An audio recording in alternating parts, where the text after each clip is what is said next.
آج ہم ایک ایسے نام پر بات کر رہے ہیں جو جدید دنیا کی بنیاد رکھنے والوں میں شمار ہوتا ہے: تھامس ایڈیسن۔ جب ہم بجلی، روشنی، فلموں کے بارے میں سوچتے ہیں تو ایڈیسن کا نام فوراً ذہن میں آتا ہے۔ Light bulb, phonograph, motion picture camera, سینکڑوں ایجادات ان سے منسوب ہیں۔ انہیں مینلو پارک کا جادوگر بھی کہا جاتا تھا۔ لیکن کیا یہ جادوگری، کیا یہ صرف ان کی اپنی تھی؟ ہمارے پاس ہسٹورک مسٹریز کا ایک کافی دلچسپ مضمون ہے جو اس روایتی دیو مالائی تصویر پر سنجیدہ سوالات اٹھاتا ہے۔ یہ مضمون ہمیں دعوت دیتا ہے کہ ہم ایڈیسن کی میراث کا اثر نو جائزہ لیں، خاص طور پر ان ایجادات کے حوالے سے جن کا سہرا مکمل طور پر انہیں دیا جاتا ہے۔ کیا وہ واقعی ان کے واحد خالق تھے؟ یہ سوال ہے۔ تو آج کی ہماری کھوج کا مقصد ایڈیسن کی شہرت کے پیچھے چھپی پیچیدگیوں کو سمجھنا ہے۔ مطلب اس مضمون کی روشنی میں ہم دیکھیں گے کہ تاریخ کیسے لکھی جاتی ہے اور کیسے کچھ کہانیاں وقت کے ساتھ غالب آ جاتی ہیں جبکہ دیگر وہ پس منظر میں چلی جاتی ہیں۔ خاص طور پر ہم ان گمنام موجودین کو بھی یاد کرنے کی کوشش کریں گے جن کا کام شاید ایڈیسن کی کامیابی کی بنیاد بنا۔ ٹھیک ہے، آئیے اس معاملے کی گہرائی میں اترتے ہیں۔ اچھا، تو شروع کرتے ہیں اس عام تاثر سے جو ہم سب کے ذہن میں ہے۔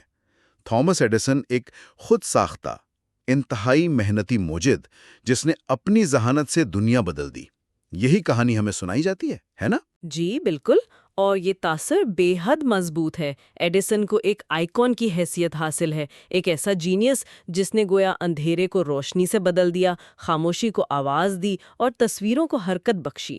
اس میں کوئی شک نہیں کہ وہ ایک غیر معمولی شخصیت تھے، لیکن ہسٹورک مسٹریز کا مضمون ہمیں بتاتا ہے کہ حقیقت شاید زیادہ نوانسڈ یعنی کہ پہلودار ہے۔ یہ مضمون دعویٰ کرتا ہے کہ ایڈیسن کی شہرت کا بڑا حصہ دوسروں کے کام کو کامیابی سے استعمال کرنے اور اسے اپنا بنا کر پیش کرنے پر مبنی تھا۔ الزام یہ ہے کہ وہ دوسروں کے آئیڈیاز اور ابتدائی کام کا سہرا اکثر اپنے سر باندھ لیتے تھے۔ یہ تو ایک بڑا دعویٰ ہے۔ مضمون اس کی کیا مثالیں دیتا ہے؟ آئیے فوٹوگرافی اور موشن پکچر سے شروع کرتے ہیں کیونکہ ایڈیسن کا کائنیٹوسکوپ تو بہت مشہور ہے۔ جی، مضمون اسی سے شروع کرتا ہے۔ یہ یاد دلاتا ہے کہ تصویر کشی یعنی فوٹوگرافی کی بنیاد رکھنے والے ایڈیسن نہیں تھے۔ فرانس میں جوزف نیسفور نیپس اور لوئس ڈیگیئر جیسے لوگ تھے جنہوں نے 19ویں صدی کے اوائل میں یعنی ایڈیسن کے کام شروع کرنے سے کئی دہائیاں پہلے کیمرے سے مستقل تصویر بنانے کے طریقے ایجاد کر لیے تھے۔ نیپس نے تو پہلی مستقل تصویر 1820 کی دہائی میں بنائی تھی۔ ڈیگیئر نے اس عمل کو بہتر کیا جسے ڈیگیروٹائپ کہا جاتا ہے، اور وہ بہت مقبول ہوا۔ اچھا، تو فوٹوگرافی کا بنیادی کام پہلے ہی ہو چکا تھا، پھر ایڈیسن کا موشن پکچرز میں کیا کردار تھا؟ یہاں دلچسپ بات یہ ہے کہ ایڈیسن نے اس پہلے سے موجود ٹیکنالوجی کو استعمال کیا۔ مضمون کے مطابق ایڈیسن کو خود فوٹوگرافی کی تکنیکی باریکیوں میں زیادہ مہارت حاصل نہیں تھی۔ او اچھا۔ جی، لیکن وہ اس کی صلاحیت کو سمجھتے تھے۔ موشن پکچرز کے حوالے سے ایک اور اہم نام ایڈورڈ مائبرج کا ہے۔ مائبرج نے 1870 کی دہائی میں حرکت کو قید کرنے کے لیے مشہور زمانہ تجربات کیے تھے، خاص طور پر وہ گھوڑے کی دوڑ کی تصاویر۔ ہاں، وہ گھوڑے والی تصاویر جن سے ثابت ہوا کہ گھوڑے کے چاروں پاؤں ہوا میں ہوتے ہیں۔ بالکل وہی۔ انہوں نے زو پریکسسکوپ نامی ایک آلہ بھی بنایا تھا جو ان تصاویر کو حرکت کا تاثر دینے کے لیے استعمال ہوتا تھا۔ تو مائبرج نے حرکت کو تصویروں میں قید کرنے کا راستہ دکھایا۔ جی بالکل۔ مضمون کہتا ہے کہ ایڈیسن اور ان کی ٹیم نے، خاص طور پر ولیم ڈکسن نے، مائبرج کے کام اور دوسروں کی پیش رفت کو آگے بڑھاتے ہوئے کائنیٹوگراف یعنی کیمرہ اور کائنیٹوسکوپ یعنی دیکھنے کا آلہ تیار کیا۔ یہ اہم ایجادات تھیں، اس میں شک نہیں، لیکن یہ کہنا کہ ایڈیسن نے موشن پکچر ایجاد کیا، ہاں، مضمون کے مطابق یہ نیپس، ڈوگیئر، مائبرج اور دیگر کئی لوگوں کے بنیادی کام کو نظر انداز کرنے کے مترادف ہے۔ تو ایڈیسن نے اسے تجارتی طور پر کامیاب بنایا لیکن بنیاد نہیں رکھی۔ بالکل، وہ اسے مارکیٹ میں لائے بڑے پیمانے پر، لیکن آئیڈیا یا بنیادی ٹیکنالوجی ان کی نہیں تھی۔ یہ تو واقعی سوچنے کی بات ہے۔ اچھا، اگر موشن پکچرز کی کہانی یہ ہے تو پھر لائٹ بلب کے بارے میں کیا؟ یہ تو ایڈیسن کی شناخت ہے، لوگ ایڈیسن بلب کی اصطلاح استعمال کرتے ہیں۔ کیا یہاں بھی معاملہ ویسا ہی ہے؟ یہاں بات واقعی دلچسپ ہو جاتی ہے۔ لائٹ بلب کی کہانی شاید اس سے بھی زیادہ پیچیدہ ہے اور مضمون اس پر تفصیل سے بات کرتا ہے۔ یہ خیال کہ ایڈیسن نے اچانک ایک دن لائٹ بلب ایجاد کر لیا، یہ تاریخی طور پر درست نہیں ہے۔ بجلی سے روشنی پیدا کرنے کا تصور، جسے انکینڈسنٹ لائٹنگ کہتے ہیں، یعنی کسی تار کو اتنا گرم کرنا کہ وہ روشنی دینے لگے، یہ کئی دہائیوں پرانا تھا۔ اٹلی کے الیسانڈرو وولٹا، جنہوں نے پہلی الیکٹرک بیٹری بنائی تھی، انہوں نے 1800 میں ہی یہ اصول دکھا دیا تھا۔ 1800 میں؟ یعنی ایڈیسن سے تقریباً 80 سال پہلے؟ جی ہاں، بالکل، اور اس کے بعد کئی موجدین نے اس پر کام کیا۔ مضمون خاص طور پر برطانوی موجد جوزف سوان کا ذکر کرتا ہے۔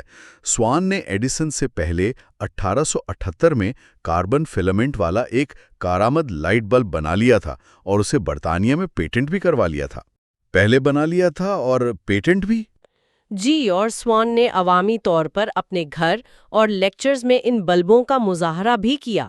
تو اگر سوان نے پہلے ہی ایک کارآمد بلب بنا لیا تھا اور پیٹنٹ بھی کروا لیا تھا، تو پھر ایڈیسن کو موجد کیوں مانا جاتا ہے؟ یہ تو حیران کن بات ہے۔ یہ ایک کلیدی نقطہ ہے۔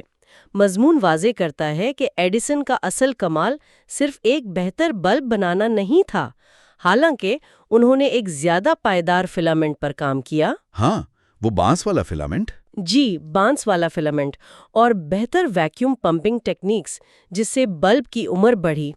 ان کا اصل کارنامہ اور جہاں ان کی ذہانت واقعی چمکی، وہ ایک مکمل الیکٹرک لائٹنگ سسٹم تیار کرنا تھا۔ اس میں شامل تھے بہتر جنریٹرز، وولٹیج کو مستحکم رکھنے کے طریقے، وائرنگ کا نظام، فیوز، سوئچ اور یہاں تک کہ بجلی کا میٹر، تاکہ صارفین کو بل بھیجا جا سکے۔ تو یہ صرف بلب نہیں تھا؟ نہیں، یہ پورا ایک نظام تھا۔ انہوں نے روشنی کو ایک سروس کے طور پر بیچا، نہ کہ صرف ایک بلب۔ انہوں نے مینہٹن میں 1882 میں پہلا commercial power station, Pearl Street station, قائم کیا، جس نے ایک پورے علاقے کو روشن کیا۔ یہ سسٹم ہی تھا جس نے بجلی کی روشنی کو عملی اور تجارتی طور پر قابل عمل بنایا۔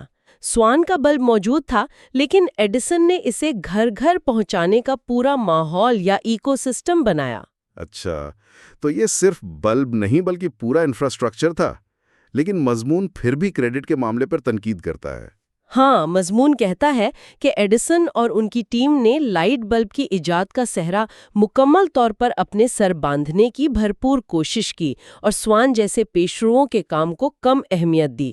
دلچسپ بات یہ ہے کہ برطانیہ میں سوان نے ایڈیسن پر پیٹنٹ کی خلاف ورزی کا مقدمہ کیا اور وہ جیت گئے۔ سچ میں؟ جی ہاں، جس کے نتیجے میں انہیں برطانیہ میں ایک مشترکہ کمپنی ایڈی سوان بنانی پڑی۔ ایڈی سوان، یعنی ایڈیسن اور سوان؟ بالکل، لیکن امریکہ اور باقی دنیا میں ایڈیسن کی مارکیٹنگ مشینری اتنی مضبوط تھی کہ وہ لائٹ بلب کے موجد کے طور پر مشہور ہو گئے۔ مضمون اسے ایڈیسن کے اس عمومی رویے کی مثال قرار دیتا ہے، جہاں وہ دوسروں کی کامیابیوں پر پردہ ڈال کر اپنی شہرت کو بڑھاتے تھے۔ یہ پیٹرن تو اب واضح ہو رہا ہے۔ کیا مضمون میں کچھ اور مثالیں بھی ہیں جہاں ایڈیسن نے مبینہ طور پر دوسروں کے کام سے فائدہ اٹھایا؟ جی ہاں، مضمون مختصر طور پر چند دیگر شعبوں کا بھی ذکر کرتا ہے، جیسے سٹوریج بیٹریز اور الیکٹرو میگنیٹک جنریٹرز۔ سٹوریج بیٹریوں پر کئی دوسرے سائنسدان کام کر رہے تھے، لیکن ایڈیسن نے بھی اس میں قدم رکھا، خاص طور پر الیکٹرک کاروں کے لیے بہتر بیٹریاں بنانے کی کوشش کی۔ یہاں بھی انہوں نے موجودہ ٹیکنالوجی کو بہتر بنانے اور تجارتی بنانے پر توجہ دی۔ اسی طرح الیکٹرک جنریٹرز کی بنیادی ٹیکنالوجی، وہ تو مائیکل فیراڈے جیسے سائنسدانوں نے وضع کی تھی۔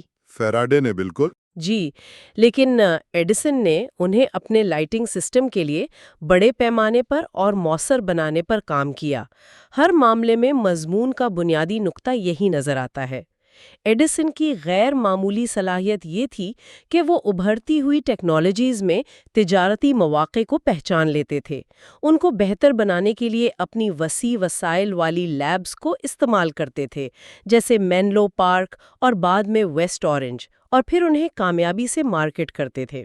وہ جانتے تھے کہ کس طرح پیٹنٹ حاصل کرنے ہیں، کس طرح قانونی جنگیں لڑنی ہیں، اور سب سے بڑھ کر کس طرح عوامی تاثر کو اپنے حق میں کرنا ہے۔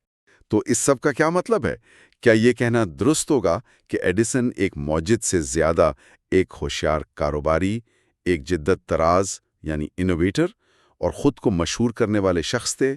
مضمون کا جھکاؤ کس طرف ہے؟ مضمون کا لبِ لباب یہی ہے کہ ایڈیسن کی میراث پیچیدہ ہے۔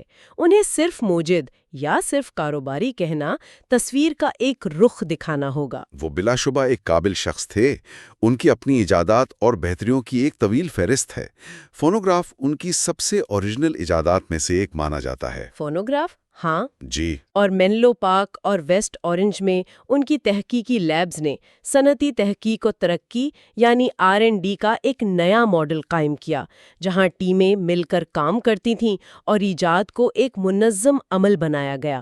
یہ بذات خود ایک بہت بڑی ایجاد تھی۔ ریسرچ لیب کا ماڈل۔ صحیح، لیکن مضمون کے مطابق ان کی شہرت میں دوسروں کے کام کو اپنانے اور خود کو تاریخ کے عظیم ترین موجد کے طور پر پیش کرنے کا عنصر بھی نمایاں طور پر شامل ہے۔ وہ صرف ایجاد نہیں کر رہے تھے، وہ اپنی لیجنڈ بھی تخلیق کر رہے تھے۔ وہ جانتے تھے کہ پریس سے کیسے بات کرنی ہے، کیسے ڈرامائی اعلانات کرنے ہیں، اور خود کو ایک ہیرو کے طور پر پیش کرنا۔ بالکل ایک محنتی عام آدمی سے اٹھنے والے ہیرو کے طور پر، جو امریکہ کی ترقی کی علامت ہے۔ آنے کی مہارت بھی تھی۔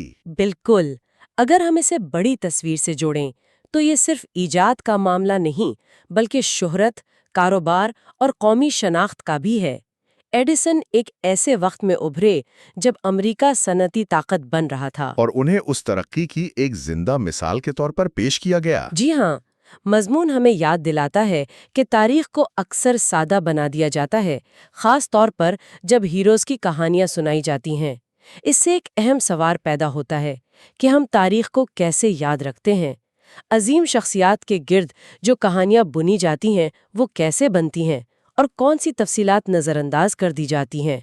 ہسٹورک مسٹریز کا مضمون ہمیں دعوت دیتا ہے کہ ہم ایڈیسن کی میراث کا زیادہ متوازن اور تنقیدی جائزہ لیں۔ ان الزامات کی روشنی میں یہ ضروری ہے کہ ان موجدین، سائنسدانوں اور انجینئرز کو بھی یاد کیا جائے جن کا حصہ ایڈیسن کے چکا چوند میں کہیں کھو گیا۔ تو آج کی گفتگو کا خلاصہ یہ ہے کہ تھامس ایڈیسن، جنہیں بجا طور پر ایک اہم تاریخی شخصیت مانا جاتا ہے، ان کی کہانی اتنی سیدھی نہیں جتنی عام طور پر سمجھی جاتی ہے۔ ہسٹورک مسٹریز کے مضمون کے مطابق ان کی کئی مشہور ایجادات جیسے موشن پکچر کیمرہ اور خاص طور پر لائٹ بلب دراصل دوسروں کے قائم کردہ بنیادی کام پر استوار تھیں، یا ان میں دوسرے موجودین کا بھی اہم کردار تھا، جیسے نیپس، ڈاگیئر، مائبرج، وولٹا، سوان، جن کا ذکر ہم نے کیا، اور جسے ایڈیسن کی کامیابی اور شہرت نے کسی حد تک پس پش ڈال دیا۔ بالکل، اور یہ جاننا ایڈیسن کی اپنی صلاحیتوں کو مکمل طور پر رد نہیں کرتا۔ جیسا کہ ہم نے بات کی، ان کا ایک مکمل الیکٹرک سسٹم بنانا، صنعتی تحقیق کا ماڈل قائم کرنا اور ایجادات کو تجارتی پیمانے پر کامیاب بنانا بذات خود بہت بڑی کامیابیاں تھیں۔ وہ ایک غیر معمولی جدت طراز یعنی انوویٹر اور کاروباری تھے، لیکن یہ ہمیں تاریخ، خاص طور پر سائنس اور ٹیکنالوجی کی تاریخ کو زیادہ گہرائی اور تنقیدی نظر سے دیکھنے کی دعوت دیتا ہے۔ اکثر بڑی ایجادات کسی ایک تنہا ذہین یا لون جینیس کا کارنامہ نہیں ہوتی، وہ بہت سے لوگوں کی مشترکہ کوششوں، پہلے سے موجود علم، مقابلے اور بعض اوقات اتفاقات کا نتیجہ ہوتی ہیں۔ تو یہ کہنا کہ ایڈیسن نے ایجاد کیا شاید تھوڑا زیادہ سادہ ہو جاتا ہے۔ جی، اکثر ایسا ہی ہوتا ہے۔ ایڈیسن کی کہانی اس بات کی بھی ایک طاقتور مثال ہے کہ کس طرح ایجاد کا عمل، کاروباری ذہانت اور عوامی تاثر کی تشکیل ایک دوسرے سے گہرائی سے جڑے ہوئے ہیں۔ ان کی کامیابی صرف لیبارٹری میں نہیں تھی بلکہ عوامی میدان میں بھی تھی۔ یہ واقعی ایک اہم نقطہ ہے کہ ایجاد ایک اجتماعی عمل بھی ہو سکتا ہے۔ ٹھیک ہے، آج کی اس گہری گفتگو کے اختتام پر سننے والوں کے لیے ایک آخری نقطہ غور و فکر کے لیے چھوڑتے ہیں۔ کسی بھی تاریخی شخصیت، خاص طور پر سائنس اور ٹیکنالوجی کے میدان میں کی عوامی شہرت اور اس کی اصل پیچیدہ کہانی کے درمیان موجود فرق کو سمجھنا کیوں اہم ہے؟ جب ہم انسانی ترقی کی بات کرتے ہیں تو کریڈٹ اور پہچان کی منصفانہ تقسیم کیوں معنی رکھتی ہے، اور تاریخ کے اوراق میں کن لوگوں کی کہانیاں اور کس طرح درج ہونی چاہیے؟